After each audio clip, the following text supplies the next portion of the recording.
Bueno, pues vámonos con la noticia de ayer, la esperada reunión entre los mandatarios de Estados Unidos de América y el de la Federación Rusa, Vladimir Putin y Donald Trump.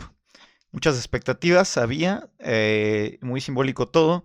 Se reúnen en Alaska, Alaska que en algún lejano año, por ahí del mandato del zar Nicolás I, Romanov, padre del último zar de Rusia, del Imperio Ruso, Nicolás II Romanov, que en esos tiempos Alaska pertenecía al Imperio Ruso y, y venden el territorio a los Estados Unidos de América, ¿no? Claro, cuando todavía no eran pues enemigos en la política, al menos, ¿no? Sin embargo, pues parece haber una luz al final del camino, dice la prensa rusa, a la que difícilmente tenemos acceso de este lado del mundo. La prensa estadounidense dice que no, que al contrario, que, que al no tomar en cuenta a Zelensky no va a haber una paz. Vamos a ver las imágenes. Ay, aquí tenemos un invitado. En ese sentido, pues es muy simbólico todo, ¿no? Cómo recibe Trump a Putin de una manera totalmente diferente a cómo recibió en la Casa Blanca a Zelensky, eh, de una manera muy amigable en realidad. Y aquí vemos, ¿no? En estas imágenes de France 24, vemos cómo llegan desde ahí a la pista de aterrizaje los aviones de ambos mandatarios, cómo descienden y cómo se presentan ante el mundo, pues de una manera amigable, ¿no? Algo que nos sorprende, puesto que Donald Trump en su primer mandato se reunió con Putin, se reunió con el líder de Corea del Norte, de una manera pues amistosa, digamos. Y vean, ese es el saludo icónico del que se habló en los medios de comunicación. En cuanto a la conferencia de prensa que dieron ambos mandatarios, pues ni siquiera se respondieron preguntas, no hubo espacio para responder preguntas.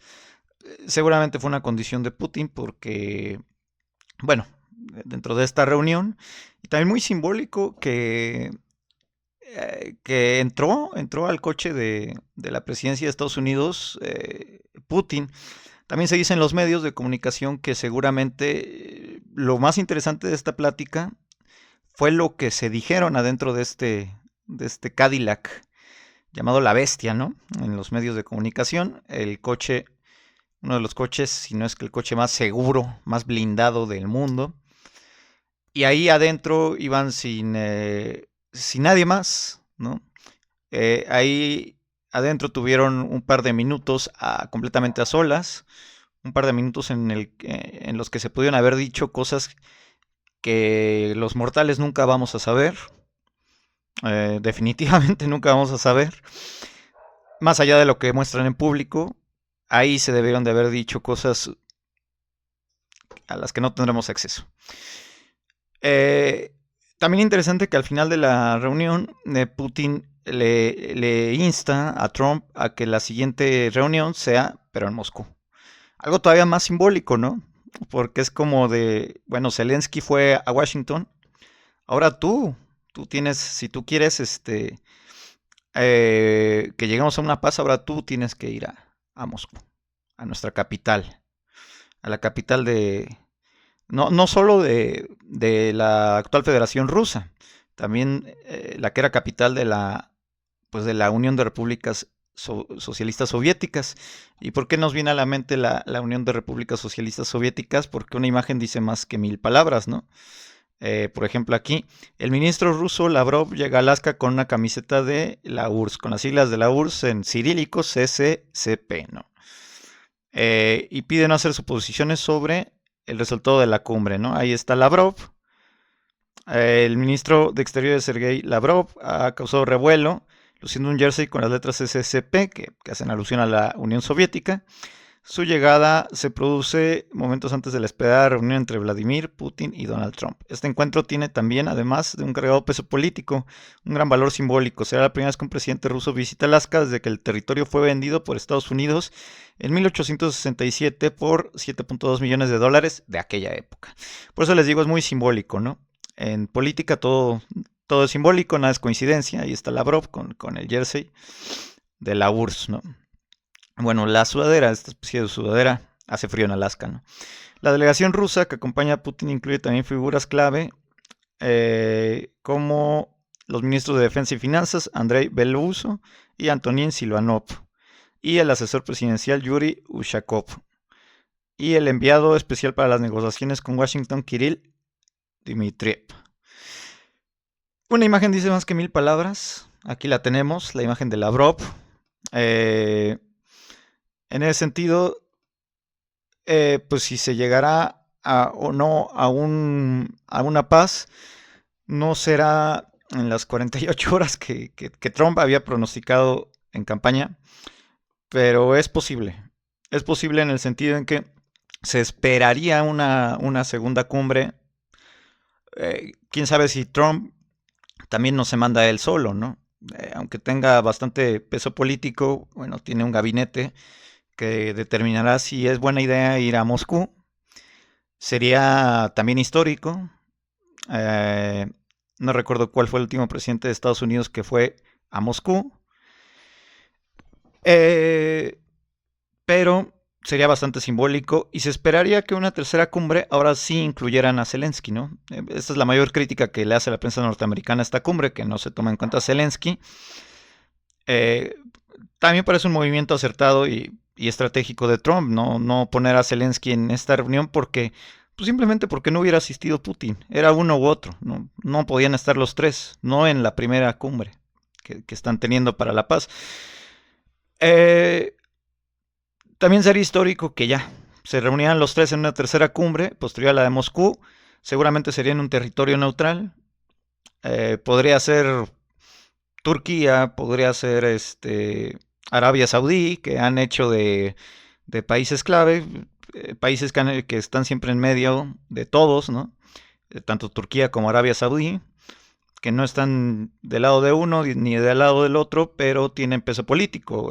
Turquía pues es miembro de la OTAN, Arabia Saudí es francamente muy cercana a Estados Unidos y pues dada su enemistad con Irán, ¿no? Entonces, bueno, Trump logró, la administración Trump, no es él solo, ¿no? También es su administración, su gabinete, logró parar las tensiones, al menos por ahora, entre Irán e Israel hace un par ya de meses. Veremos si logra parar la parte más difícil, ¿no? Un conflicto que ya lleva más de 3 años. Eso se ve más complicado, pero es posible, sí es posible, ¿no? Las expectativas están ahí al aire. Muchos medios norteamericanos también le llaman que fue una reunión inútil en el sentido en que no se pactó nada concreto. Yo creo que por ahí no es inútil ya que se pacta una segunda reunión, bueno, al menos de palabra, ¿no? Al final de la reunión, así lo dice, así lo externa Putin, propone una reunión en Moscú y Trump, un poco sorprendido, dice, bueno, vamos a ver. Las puertas para la paz están ahí abiertas. También otra de las posibilidades es que Zelensky salga del poder y eso facilitaría mucho más las cosas en el sentido en que Rusia se nota muy incómoda, sobre todo Putin se nota muy incómodo con la presencia de Zelensky en las negociaciones, ¿no? Probablemente si ya no estuviera Zelensky en el poder, sería mucho más fácil, mucho más factible y ya podría haber una tercera reunión con el no Zelensky, con el sustituto de Zelensky, y eso facilitaría mucho más las cosas, ¿no? Los no negociables, como dice la chaviza, parece ser que para Putin no es negociable que siga la OTAN ahí, a las puertas de Moscú, es decir, que Ucrania entre a la OTAN, eso no es negociable.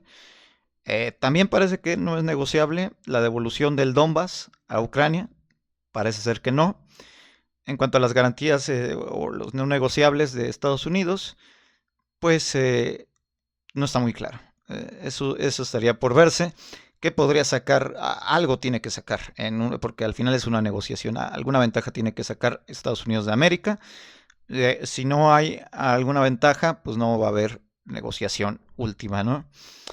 Y bueno, pues eso sería todo por ahora. Realmente no nos queda más que esperar a la siguiente cumbre, a la siguiente reunión.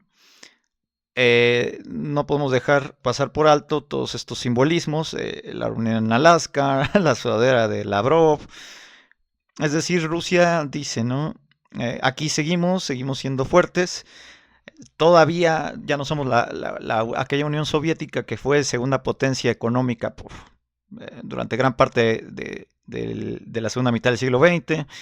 Ya no tenemos la fuerza económica que solíamos tener antes de la caída, del colapso de la Unión Soviética, pero la fuerza militar, la fuerza política, el peso, todavía lo tenemos. Todavía lo tenemos. Actores no involucrados que llaman la atención. China procura no pronunciarse al respecto, dice, me mantengo al margen. Los chinos siempre muy estratégicos, muy inteligentes en ese sentido. También no se aborda no se abordó para nada la cuestión de Medio Oriente, ni siquiera entre Irán e Israel, mucho menos el conflicto en Gaza. Eso se deja de lado. Dicen, ahorita nada más vamos a resolver esto, una cosa a la vez. También es congruente porque se trata de alcanzar el objetivo final, que ya es la paz, porque el conflicto a los únicos que les conviene es a las empresas productoras de armas y ya. Rusia perdió vidas humanas, Ucrania perdió vidas humanas, Estados Unidos no, pero a nadie, ya al final a nadie le conviene el conflicto. Ya se gastaron, ya se quemaron las armas que se tenían que quemar por ambos lados. Rusia ya sacó todo su arsenal rezagado de la era soviética, de la era de los 90s y de los primeros años del siglo XXI. Ucrania ya está agotado, francamente agotado en recursos. Washington también ya no le conviene estar despilfarrando recursos, tiene sus propios problemas. Y en ese sentido, la verdad es que esperemos que en 2025 sea el último año de este conflicto, para todos. La guerra es francamente una idiotez. Síganos para más contenido, por aquí vamos a andar. Coméntenos ustedes qué piensan.